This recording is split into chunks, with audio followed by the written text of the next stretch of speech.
Tiens, je vous parlais, là, il y a quelques jours, quelques temps, et d'ailleurs sur zatas.com, mais aussi sur datasecurity.fr, collaboration internationale pour stopper les pirates, les juger, bref, un élément loin d'être négligeable. Alors, avant d'attaquer sur cette petite info qui est loin d'être petite, croyez-moi, je suis en train de retrouver celle qui va nous permettre de faire cette continuité. Voilà. On va commencer par ça, d'ailleurs. Le cybercommande, bref, le commandement cyberdéfense états-unien, des États-Unis d'Amérique, a reçu l'ordre du chef des armées, du président américain, Donald Trump Jr., le 47e président des États-Unis d'Amérique, a eu ordre de suspendre ses opérations cybernétiques, bref, de cybermenaces, bref, de cyberespace, oui, parce que j'ai quelqu'un qui m'a dit oui, alors utiliser le terme cybernétique, ça voit le niveau de l'article. Bah, je trouvais sympathique ce terme, vu qu'il existe. Autant utiliser un peu de mots de vocabulaire? Non. Bref, toujours est-il que le vrai sujet, c'est que Donald Trump a demandé au cybercommande, mais aussi à la NSA, de wow, avec la Russie, on se calme. Voilà, la Russie n'est plus notre ennemi, n'est plus méchante. Leurs pirates informatiques, il faut plus les craindre. Je vous laisserai d'ailleurs lire l'article sur le sujet. Je vous mets l'URL, hop, là, dans le chat de Twitch, sur YouTube, dans le descriptif là. Et puis n'hésitez pas à follow la chaîne, ça fait toujours plaisir. Petit cœur, petit pouce, petit message aussi, ça fait aussi énormément plaisir. Bref, servez-vous, c'est fait pour vous. Et pourquoi je vous dis ça? Allez lire cet article où je vous ai fait vraiment un gros pavé sur pourquoi politiquement ça a été fait, quel est véritablement l'intérêt, et puis surtout... les États-Unis d'Amérique sont quand même pas connus pour avoir été le plus beau des alliés avec la Russie. En tout cas, depuis la guerre froide, c'était plus qu'évident.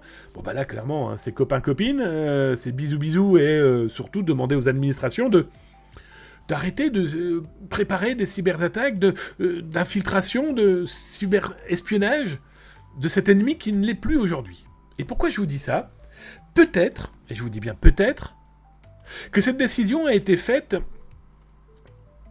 que la politique de Vladimir Poutine, du Kremlin, a annoncé le 10 février 2025, ils ont adopté un ensemble d'abonnements à leur loi cybersécurité, cyberlutte contre le cybercrime,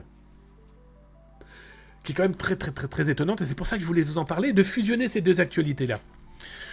Il faut savoir que la Russie vient d'annoncer qu'ils allaient taper sur leurs pirates informatiques d'une manière complètement dingue. Alors, c'est pas la première fois que je vous en parle, hein, parce qu'on suit un petit peu ce qui se passe aussi là-bas. Je vous fais de temps en temps des articles, et on en parle sur Twitch avec, par exemple, maintenant ça arrête leurs pirates. Hein, ils les arrêtent. On l'a vu par exemple avec Logbit, en tout cas l'un des membres. On l'a vu avec Killnet, on l'a vu avec Sodonikobi, bref. Et puis avec plein d'autres pirates pouvant être arrêtés sur le local, en tout cas en Russie.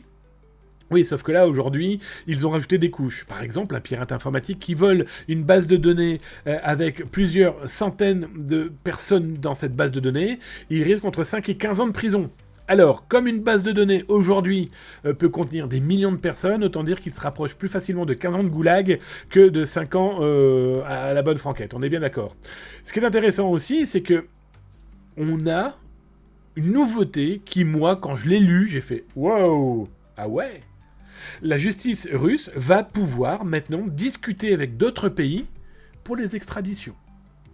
À première vue, selon cette loi, je vous laisserai lire, je vous ai mis les liens, je vous ai fait un petit peu un gros topo sur... parce que là j'ai bien décortiqué le truc pour essayer de se dire « Wow, qu'est-ce qui se passe ?» La justice russe va discuter maintenant, en collaboration avec d'autres pays, sur l'extradition de pirates.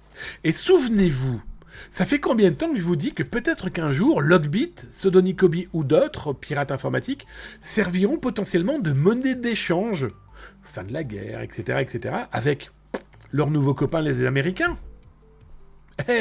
Pourquoi pas?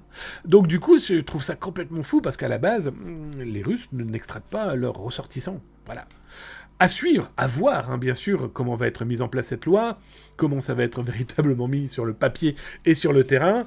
Bon, il faut espérer aussi, on va pas se voler la face, que ce type de renouvellement de loi, de modification avec ces nouveaux amendements, ça n'aura pas pour mission aussi potentiellement de taper sur les activistes avec un grand H, avec les activistes avec un grand A, qui passe par les réseaux sociaux, qui passe par Internet, et qui donc du coup pourrait être montré du doigt en disant « Vous êtes des pirates informatiques, vous ?» Et si on vous ferait... J'arrive même pas à le dire pour vous dire...